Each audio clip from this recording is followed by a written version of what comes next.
হযরত ওসমান রাদিয়াল্লাহু তাআলা আনহু যিনি ছিলেন ইসলামের তৃতীয় খলিফা এবং রাসূল আকরাম সাল্লাল্লাহু আলাইহি ওয়াসাল্লামের জামাত। তার উপনাম হলো আবু আব্দুল্লাহ, তাকে আবু আমর এবং আবু লায়লাও ডাকা হতো। তিনি কুরাইশের শাখা বনু আব্দে শামসের লোক ছিলেন। পিতার নাম ছিল আফফান ইবনে আবুল আস, তার নানী ছিল রাসূল আকরাম সাল্লাল্লাহু আলাইহি ওয়াসাল্লামের ফুফুজান।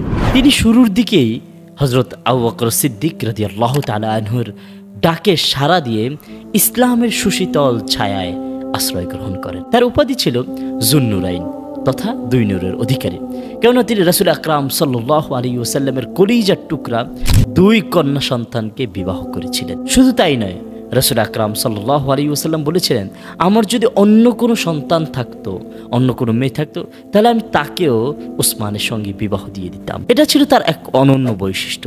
তিনি ছাড়া আর কোনো ব্যক্তি নবীদের দুই কন্যাকে একসাথে বিবাহ করতে পারেননি। মক্কি জীবনের প্রথম দিকে কুরাইশের নির্যাতনে অতিষ্ঠ হয়ে রাসূল আকরাম সাল্লাল্লাহু আলাইহি ওয়াসাল্লাম যখন হাফসায় হিজরত করার অনুমতি প্রদান করেন, তখন তিনি তার স্ত্রী হযরত রুকাইয়া রাদিয়াল্লাহু তাআলা আনহুকে নিয়ে তিনি হাফসায় হিজরত করেন। হাফসার প্রথম এবং দ্বিতীয় উভয় হিজরতেই তিনি অংশগ্রহণ করেছিলেন। পরবর্তীতে রাসূল আকরাম সাল্লাল্লাহু আলাইহি ওয়াসাল্লাম যখন মদিনায়ে মুনাওয়ারাতে হিজরত করার নির্দেশ দেন, তখন তিনি সেখানে হিজরত করেন। হিজরির দ্বিতীয় সনে বদর যুদ্ধ সংঘটিত হয়। এ সময় রাসূল আকরাম সাল্লাল্লাহু আলাইহি ওয়াসাল্লামের আদরের কন্যা, আদরের দুলারি হযরত রুকাইয়া রাদিয়াল্লাহু তাআলা আনহু অসুস্থ হয়ে পড়েন। তার সেবা শুশ্রূষার জন্য রাসূল আকরাম সাল্লাল্লাহু আলাইহি ওয়াসাল্লাম তাকে মদিনায় রেখে যান। তবে যুদ্ধের গনিমত থেকে তাকে অংশ দেওয়া হয়েছিল। যুদ্ধের কয়েকদিন পরে হযরত রুকাইয়া রাদিয়াল্লাহু তাআলা আনহুর ইন্তিকাল হয়ে যান।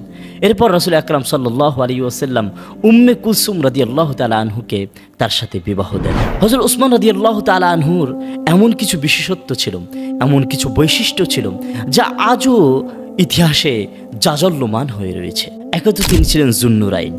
তারপরে তিনি প্রতি শুক্রবারে একটা করে গোলাম আজাদ করতেন। তিনি এতটা লজ্জাশীল ছিলেন যে তিনি যখন রাসূল আকরাম সাল্লাল্লাহু আলাইহি ওয়াসাল্লামের দরবারে আসতেন, তখন রাসূল আকরাম সাল্লাল্লাহু আলাইহি ওয়াসাল্লাম সোজা হয়ে বসতেন এবং আরও পরিপাটি হয়ে, আগের চেয়ে আরও সাজানো গোছানো হয়ে তার সামনে বসতেন।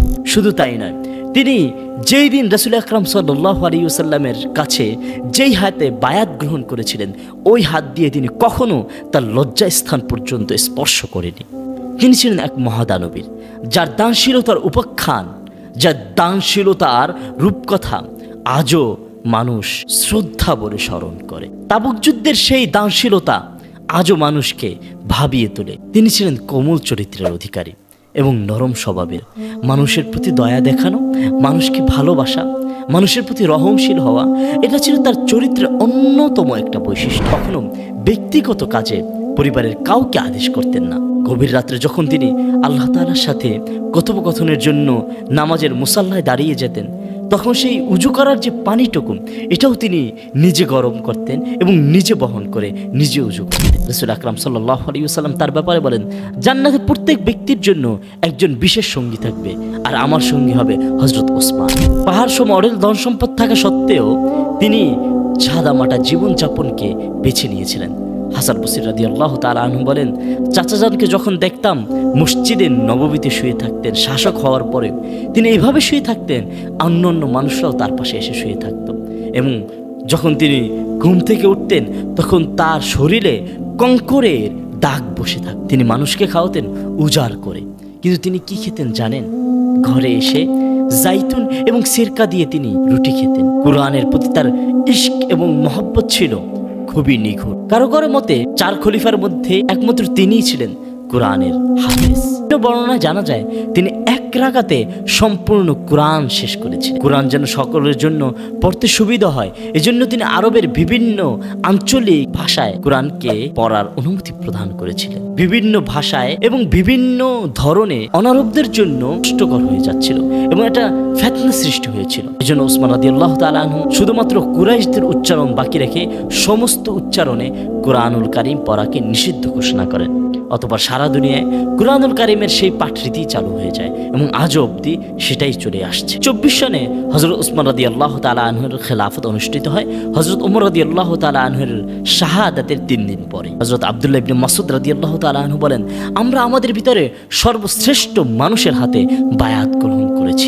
হযরত ওসমান রাদিয়াল্লাহু তাআলা আনহুর খেলাফতের সময়সীমা ছিল 12 বছর। হযরত ওমর রাদিয়াল্লাহু তাআলা আনহুর সময় যে দিগ্বিজয় শুরু হয়েছিল মুসলমানদের, ওসমান রাদিয়াল্লাহু তাআলা আনহুর সময় তারও বেগুমান হয়। হযরত মুসা আশআরী রাদিয়াল্লাহু তাআলা আনহুর নেতৃত্বে ইরানের রায় শহর, উকাইবা রাদিয়াল্লাহু তাআলা আনহুর নেতৃত্বে আজারবাইজান এবং আর্মেনিয়া, হযরত আমর ইবনে আস রাদিয়াল্লাহু তাআলা আনহুর নেতৃত্বে আলেকজান্দ্রিয়ার বিদ্রোহ দমন, হিজরি 27 সনে হযরত মুয়াবিয়া রাদিয়াল্লাহু তাআলা আনহুর নেতৃত্বে কুবরুস অভিযান, আব্দুল্লাহ ইবনে সাহাদের নেতৃত্বে মুসলিম বাহিনী মিশর থেকে আফ্রিকার পশ্চিম অঞ্চলে অগ্রসর হওয়া এবং জর্জির অঞ্চলে রোমানদের বিরুদ্ধে 2 লক্ষ রোমানদের বিরুদ্ধে মুসলমানদের সেই অমর বিজয়, এই সবগুলো ছিল হযরত ওসমান রাদিয়াল্লাহু তাআলা আনহুর এর অমর কীর্তি।